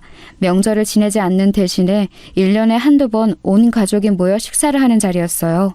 그날은 저도 일찍 갔습니다. 제가 무턱대고 모든 집안의 일을 하지 않겠다는 건 아니었어요. 저도 제가 해야 할 일은 할 생각이었습니다. 음식을 할 생각으로 갔는데 시댁에는 의외의 상황이 펼쳐져 있었어요. 형님이 어디선가 불러온 출장 요리사들이 요리를 하고 있더군요. 그 화려하고 현란한 모습에 잠시 입을 떡 벌리고 바라봤습니다. 고작 집안 식구들끼리 모여서 밥 한 끼 먹는 건데 과하다고 생각하면서 말이죠. 제가 그렇게 어리 빠진 얼굴로 그 모습을 지켜보고 있자 시어머니가 그런 저를 발견하고 다가와서는 말을 하더군요. 네가 더 이상 못하겠다고 했다고 하니 네 형님이 이렇게 불렀다. 너는 무슨 복 있니? 이런 손이 사람이 어딨어? 아, 그러셨어요. 감사하네요. 사실 감사하다는 생각이 들지는 않았지만 뭐 저를 위해 그랬다고 하니 일단은 그렇게 대답해야 할 것 같았어요. 그랬더니 시어머니가 다시 와다다 말을 뱉기 시작하시더군요. 너는 정말 복에 겨워서 주제 파악이 하나도 안 되는 것 같다. 나 같으면 얌전히 집안일 하면서 살겠구만. 그게 뭐 대단한 일이라고 집안 식구들이 이렇게 번잡스럽게 만들어가면서 일을 한다 안 한다 하는 건지 원.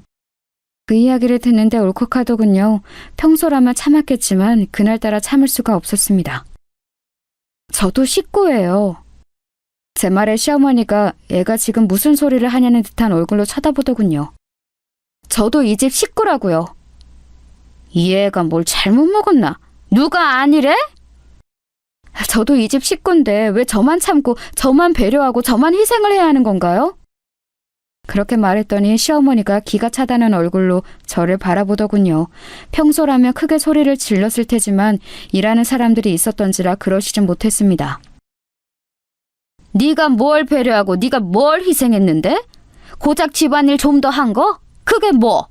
네가 우리 집에 뭘 해준 게 있다고 그럼 그 정도도 안 하려고 했니? 너는 정말 염치가 없다. 어? 둘이 좋아서 한 결혼인데 뭘 주고받고 하나하나 계산하는 것도 말이 안 되지만 이렇게 뭘 덜 줬다고 다른 걸 해야 한다는 사고방식 자체가 저는 이해가 안 돼요. 세상에 당연히 해야 하는 일은 없어요. 제가 어머님 집에 청소와 빨래를 하는 것도 형님 집에 가서 음식을 하는 것도 그건 제 일이 아니에요. 저는 결혼을 한 거지 식모살이 하러 들어온 게 아니잖아요. 뭐? 너 말 다 했니? 자기도 모르게 큰 소리를 냈던 시어머니가 아차하는 얼굴로 주위를 두리번거리며 집에서 일하시는 분들 눈치를 살피셨습니다. 참 남의 시선을 신경을 많이 쓰시는 분이셨거든요.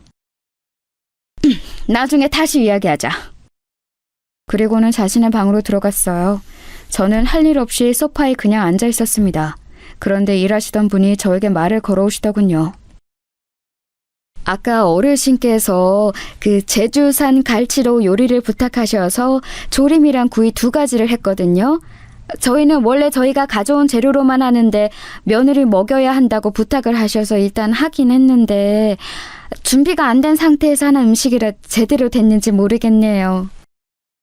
큰며느리 주려고 제주산 갈치까지 주문하신 모양이시더라고요. 그걸 이분들에게 요리해달라고 어머님을 부탁하셨고요. 아, 네. 하고 고개를 끄덕이며 생각했어요. 간을 보고 만약에 안 맞거나 하는 것 같으면 제가 다시 하자고 말이죠. 그리고 모든 음식을 끝낸 출장 요리사분들이 돌아갔습니다. 와, 화려하다, 화려해. 정말이지 화려했습니다. 각종 음식들이 정말 휘황찬란하게 놓여 있었어요. 세상에 이걸 누가 다 먹어? 하는 혼잣말을 중얼거리며 아직 끓고 있는 그 제주산 갈치조림을 보러 부엌으로 들어갔어요. 그리고는 끓고 있는 냄비의 뚜껑을 열고 간을 봤습니다.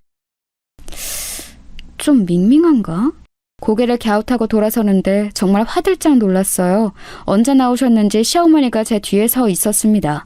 그 모습을 보고 놀라 숟가락을 바닥에 떨어뜨렸어요. 왜 그렇게 놀라니? 아니 뒤에 계신 줄 모르고. 너 지금 뭐 먹어본 거니? 아, 이거 갈치조림인데 요리사분들이... 제 말이 미처 다 떨어지지도 않았는데 어머님의 눈이 번뜩하고 빛나더니 손을 들어 제 뺨을 올려치시더군요. 짝 하는 소리와 함께 제정신도 함께 멍해졌습니다. 지금 이게 무슨 상황인지 판단이 되지 않았어요. 정말 너무 놀랐었습니다.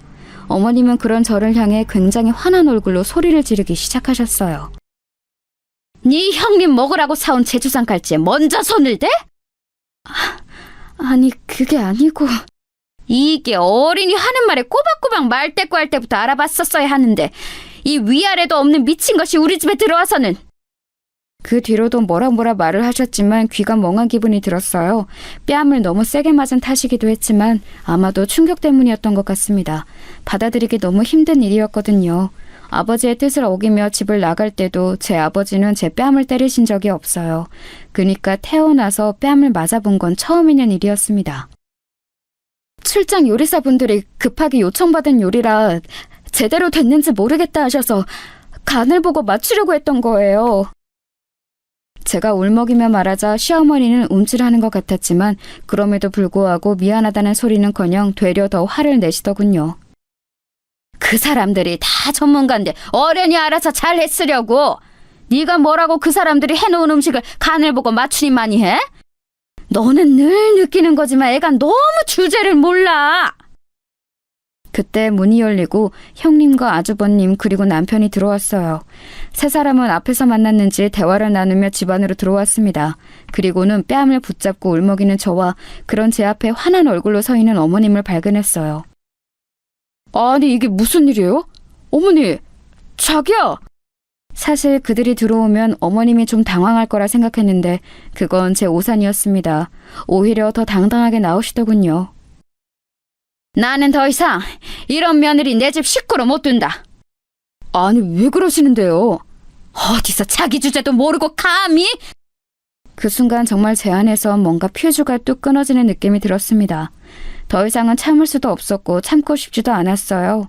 그리고 자기 어머니를 말리기는커녕 저와 시어머니 사이에서 어쩔 줄 몰라하며 아무 행동도 하지 않은 남편에게도 정이 뚝 떨어지더군요. 얼굴 꼬라지도 보기 싫어졌습니다. 어머니는 말끝마다 제 주제에 어딜 감히 복에 겨운 줄도 모르고 소리를 하시는데 이 집이 대체 얼마나 대단한 집이라고 그런 말을 하시는 건데요? 누가 보면 재벌집인 줄 알겠어요. 고작 이 정도로 매번 제 주제 타령하는 것도 웃겨요.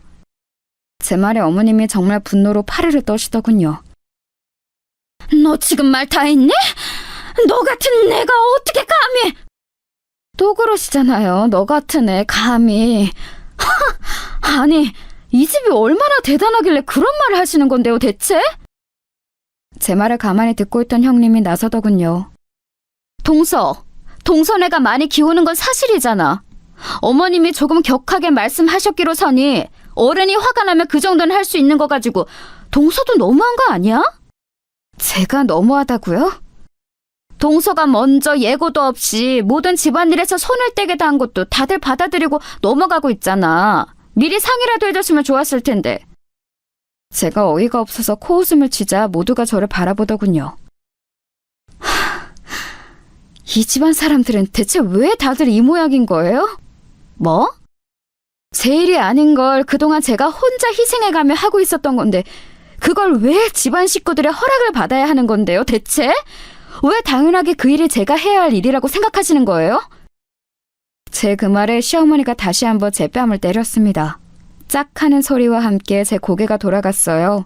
너무 아프고 놀라서 볼을 부여잡고 돌아갔던 고개를 다시 시어머니에게 돌렸더니 벌개진 얼굴로 씩씩거리면서 서 있더군요. 너 같은 애 지금 당장 나가도 아무도 뭘 안 하니까 당장 나가. 어디서 이딴 게 들어와서 시어머니랑 손이 똥서 가는 말에 꼬박꼬박 말 듣고 나고 나가! 제일 충격적이었던 건 남편의 반응이었어요.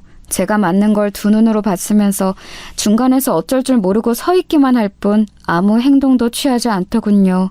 정말이지 그 부분에서 이제 이 남자당은 살 수 없겠구나라는 생각이 들었습니다. 동서, 얼른 어머니께 죄송하다고 사과드려, 빨리!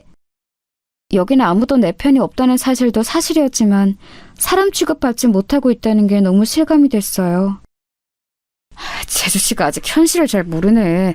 그림 그려서 돈 얼마나 번다고 그냥 어머니랑 와이프가 하라는 대로 하면서 지금처럼 지내요. 밖에서 이제 뭘 할 수 있는 나이도 상황도 아닌데. 그만 고집 부리고 좀.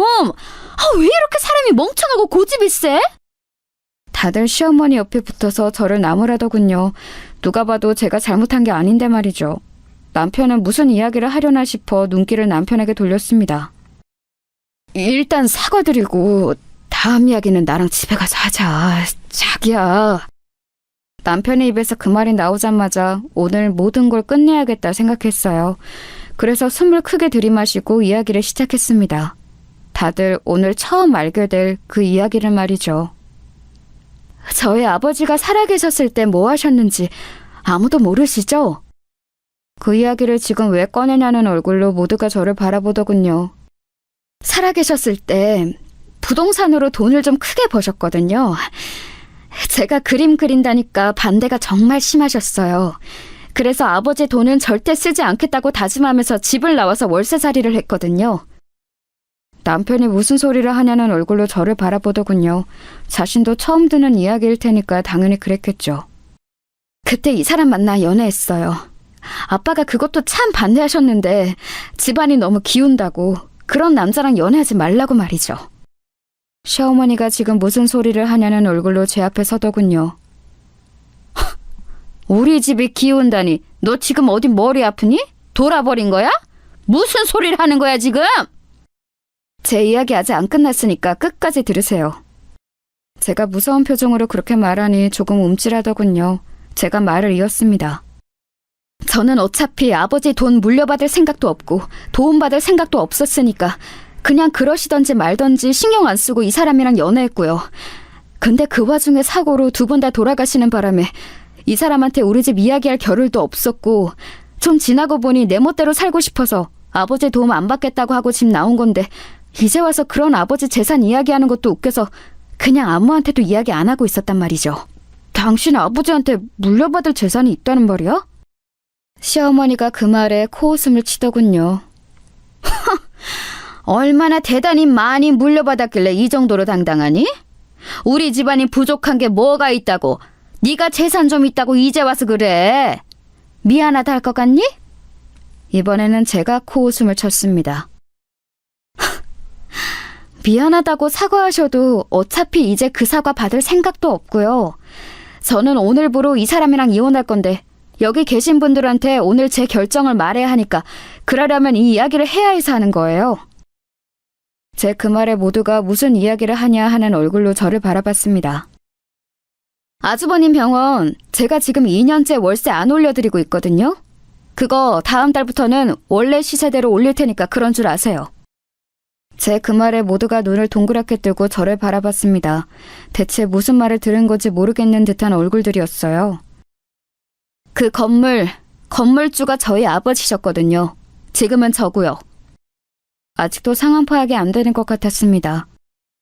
제가 사실 이번 일만 잘 넘어가면 그냥 월세 안 내도 된다고 이야기하면서 다 말씀드리려고 했는데 이렇게 됐네요. 이제는 남들 거니까 재산 정리는 확실하게 해야겠죠. 모두가 입을 떡 벌리고 있는 와중에 시어머니는 도저히 그 말이 믿기지 않는 듯 보였어요. 쟤 정말 미친 거 아니니? 어디서 헛소리를... 헛소리인지 아닌지는 나중에 보시면 알겠죠. 그리고 당신은 내가 이혼서를 준비하면 거기에 도장 찍을 준비나 해.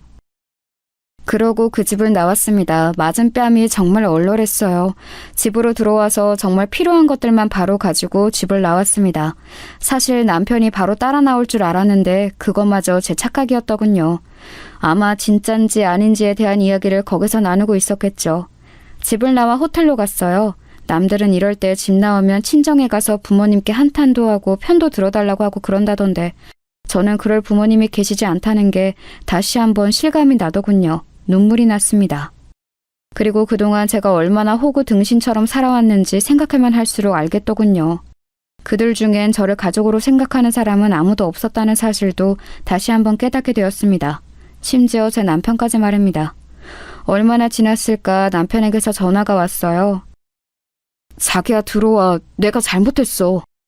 내가 네가 잘못했다고 하면 아 그래 다 용서해줄게 하고 집에 곱게 들어가려고 그날내려 피우고 나왔는 줄 아니? 어머님이랑도 잘 이야기했어. 다시는 당신 일 안 시키고 무시도 하지 않으신대. 왜? 내가 돈이 많아서? 그 말이 아니잖아. 그게 어떻게 그 말이 아니야? 바로 직전까지만 해도 나를 그렇게 무시하던 양반이 하루아침에 안 그러겠다고 하는데? 그게 내가 가진 돈 때문이 아니면 뭔데? 그랬더니 남편은 한동안 대답이 없더군요. 그런 말로는 도저히 저를 설득시킬 수 없다는 걸 알았는지 이번에는 다른 방법을 쓰기 시작했습니다. 설사 그렇다고 한들 그건 어머님이고 나랑 당신은 별 문제 없었잖아.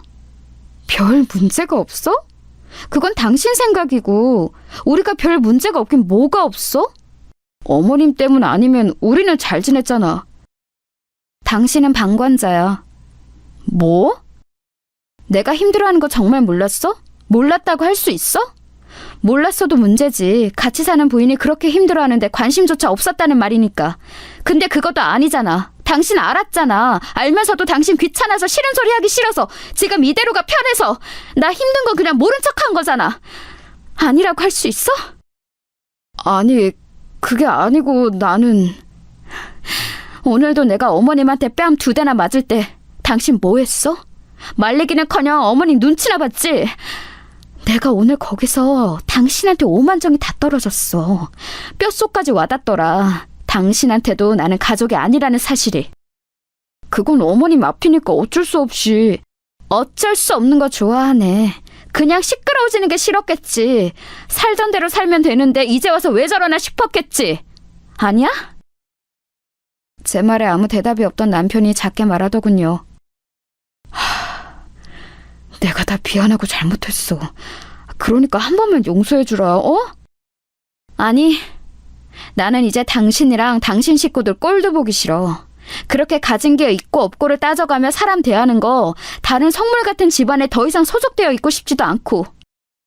그럼 정말 이혼이라도 하겠다는 거야? 그 말에 정말 화가 나더군요. 그럼 여태 제 말을 그냥 하는 소리로 들었다는 거잖아요. 여태 뭐 들었니? 그럼 내가 이혼하겠다는 말도 그냥 홧김에 해본 소리로 들었어? 변호사 통해서 서류 보낼 테니까 도장이나 찍어! 그리고 전화를 끊었습니다. 그리고는 그 후로 걸려오는 모든 전화를 받지 않았어요. 얼마 뒤 변호사님과 상의해 이혼 서류를 보냈습니다. 만약에 합의를 해주지 않으면 소송을 진행할 생각이었어요. 그리고 그동안 시어머니가 저에게 수없이 보내왔던 문자 내용과 여러 정황들은 저에게 상당히 유리한 증거들이라는 이야기도 들을 수 있었습니다. 이혼 서류를 보낸 날 저녁 남편은 장문의 문자를 보내왔어요. 아무리 생각해봐도 우리 사이에는 크게 문제될 게 없었던 것 같아.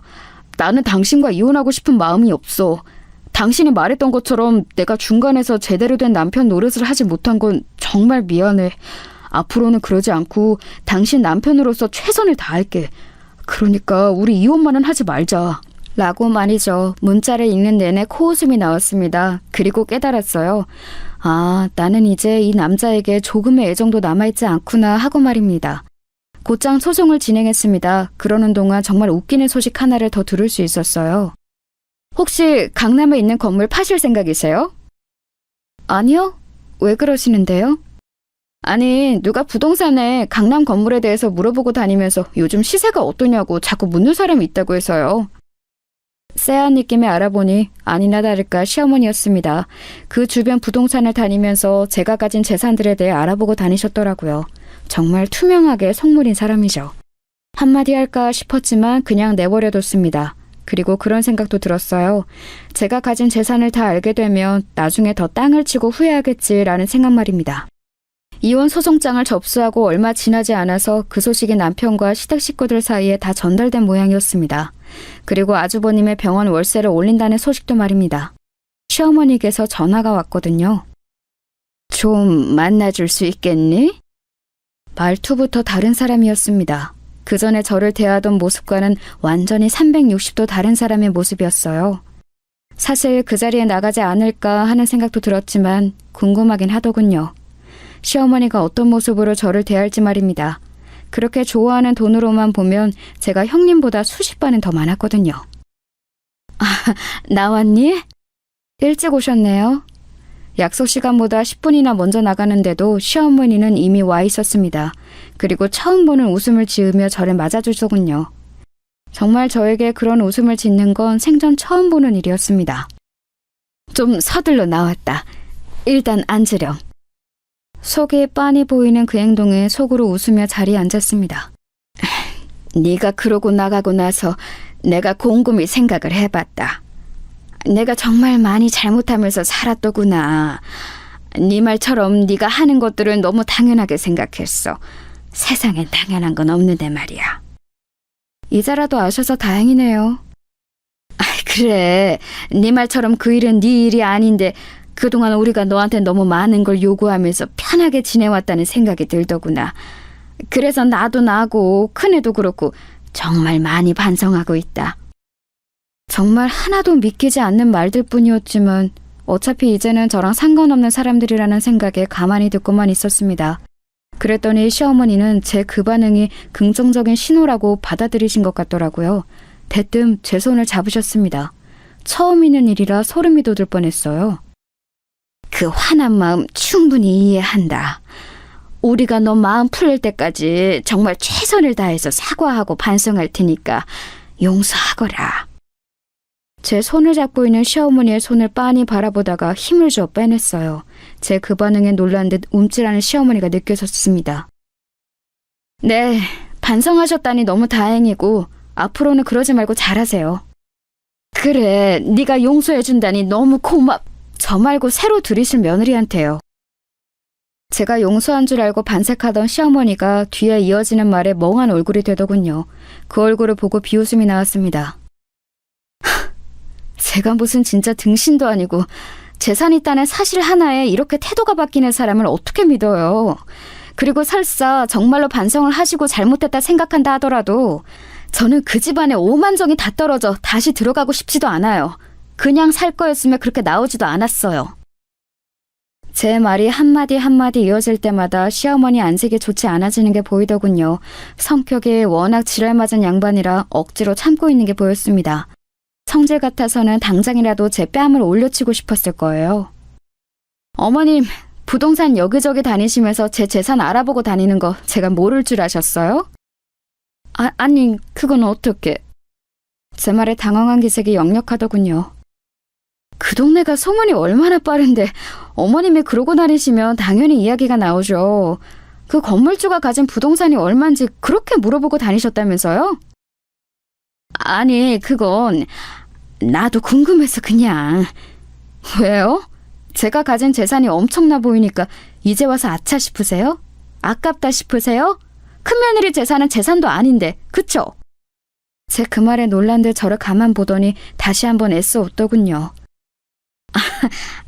그건 그냥 어쩌다 물어본 거고, 너한테 잘못했다고 하는 건 진심이다. 믿어다오. 어머님 같으면 믿으시겠어요? 어머님 말씀처럼 이미 가지신 것도 많고 제가 얼마를 가졌던 부족함이 없는 집이라 아쉬울 것도 없으시니까 그냥 새 며느리 보셔서 여태 하셨던 거대로 하시면서 사세요. 아니면 저보다 더 돈이 많은 부자 며느리 얻으시던가요. 물론 그건 불가능하겠지만. 그리고는 자리에서 일어나며 한마디 더 덧붙였습니다. 어머님이 매번 친절하게 문자로 언제 와서 언제 일하고 가라고 말해주신 덕에 제가 소송을 쉽게 할 수 있게 됐네요. 변호사님이 그게 이혼 사유가 되고도 남는다고 하시더라고요. 참고로 제 재산은 어머님이 여기저기 물어보고 다니신 것보다 몇 배는 더 많아요. 그러니까 매일 밤 후회하면서 반성하세요. 마지막으로 그렇게 말하고 돌아섰습니다. 그 뒤로도 남편의 끝없는 설득과 시어머니와 형님이 번갈아가며 미안하다고 연락해왔지만 대부분 무시하거나 흘려들었어요. 듣기로 시어머니는 남편에게 저를 반드시 데려오라고 그러셨다는 것 같았습니다. 물론 목적은 제가 아니라 제가 가진 돈이겠지만 말이에요.